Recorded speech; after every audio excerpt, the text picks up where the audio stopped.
In this last part of our lesson, we finally enter into the second part of our course. So, using the results that we have collected until now, we will consider more complicated situations for what concerns the options. So, always in the European framework, we will consider, for example, the case of a dividend-paying asset. And we will see that the pricing formula at the end of the day, from a philosophical point of view, is the same, but there are some important things that we have to take into consideration, like, for example, the dividend yield, because in reality, it is the case that a stock, if you own shares of a given stock, you also get dividends, and that needs to be taken into consideration into our pricing formula. We will then consider a first example of exotic option, that is to say barrier options, that is to say options that activate or expires according to different thresholds, different threshold behaviors, like the option expires or can be exercised if we are above or below given thresholds. So we will see there what happens, and we will use, for example, the properties of the Brownian motion and the max to date of the Brownian motion. Later on, in the next classes, then we will also consider the American framework, which is back to the vanilla case, but we will see that there are interesting characteristics for the American case. We will see that for what concerns an American call, there is, at the end of the day, no big difference with respect to an to a European call, but for what concerns the put, there are very, very important differences, and the analytical solution of an American put is not given unless we, as we will do, enter into a simplified framework, which is the one of perpetual American put. So we are finally ready to enter into the second part of the course, and so also the chapter we are playing with is updated. If you hold some shares, some ordinary shares in your portfolio, you typically receive a dividend. What is a dividend? A dividend is nothing more than a cash payment that is paid once or twice a year on specific dates. Usually the dividend is expressed as a percentage of the share value, and it is paid following some decisions of the management of the company. Dividends are a very, very, very important part of the market, feature of the market, and there are always very important and great expectations about the dividends that are paid by a company. If a company pays a dividend which is smaller than what was expected by the market, in particular if it is much smaller than what was expected by the market, it is never good news for the company in terms of the value of the shares after such a decision. A convenient way of representing dividends is to introduce the concept of dividend yield.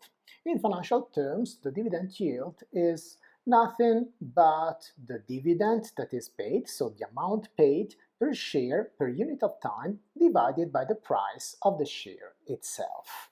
For mathematical convenience, we will assume that the dividends are paid in a continuous time payment stream. In a sense, it's like taking the yearly amount that is paid as dividends and to spread this amount over the entire year, so that we can introduce the quantity Q that will be our dividend yield. Given the value of the stock ST, then QST dt will be the amount that is infinitesimally paid over the time interval dt. In reality, the concept of dividend yield is not only useful from a mathematical point of view, but also in practice. This is, for example, the case of stock indices, in which we have different stocks that constitute the index, and these stocks may pay different dividends at different times. So introducing the yield, our quantity Q, allows us to simplify the treatment, because Q will essentially represent a measure, a single measure of all the payment streams from the different stocks. Now, you can imagine that the quantity Q can be considered to be a deterministic function or even a stochastic process itself, as we will do, for example, for the interest rates in the last part of the course. Until now, we are assuming the interest rate, and in particular, the risk-free rate to be constant. Later on, we will relax this assumption. Okay, we can do the same for the dividend yield. Naturally here, for simplicity, we will just assume Q to be a constant that is given. So we will not make everything too complicated from the very beginning. Now, if we assume the standard normalization of the price of the risk-free rate, so S00 equal to 1, then we can write the value of a portfolio with a dividend-paying asset as in equation 4.1. Please notice that the quantity Vt minus theta t st is nothing more than a way of rewriting theta t0. As usual, via the tilde notation, we can introduce the discounted value of the portfolio, and as we have done several times before, we can change our measure from the physical to the risk-neutral measure. This means that we can introduce a process, Wt, which is nothing more than the original Brownian motion Bt under the physical measure, plus a drift, and this drift is mu plus q minus r over sigma. Notice that this is still a Sharpe ratio in the case of dividend-paying asset. This new process, Wt, is a standard Brownian motion under Q.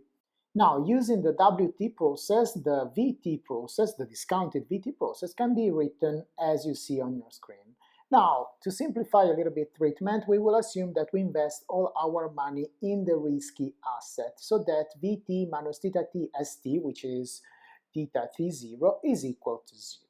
The portfolio value process can then be written as you see on your screen, dVt equal to Vt multiplying mu plus q dt plus sigma dBt. Now observe that the dividend yield Q is nothing more than an implicit rate of return for the risky asset. So in a sense, since we are assuming to have no investment in the risk-free, we can use the quantity Q as a discounting factor. And in fact, we can introduce the auxiliary discounted price process, ST hat, which is nothing more than the discounted price process when we use Q as discounting factor. The process ST hat can now be used to redefine the value process Vt, as you see on your screen. We can then set V0, so the value in 0 of our portfolio, to be equal to e to the minus q capital T S0. And we have all the ingredients to apply our Black-Scholes and Merton theorem. Proposition 14 gives us the value at time 0 of a European call with strike price K and all the other characteristics when the underlying asset follows a geometric Brownian motion and also pays a dividend that we represent via the dividend yield Q. As you can see on your screen, the value of a European call with an underlying asset that pays dividends is quite similar to the value we have in the more standard framework, but there are a couple of important differences. First of all, we have that the price ST is substituted by the quantity A capital T that is linked to the process ST hat that we have introduced above. This is also the reason why we have two coexisting discounting factors, R, the risk-free, and Q, the dividend yield. The proof of proposition 14 is left as another exercise of this lesson. As you know, please try to solve the exercises. They are very useful towards the preparation for the exam. And if you have questions, you can always contact me.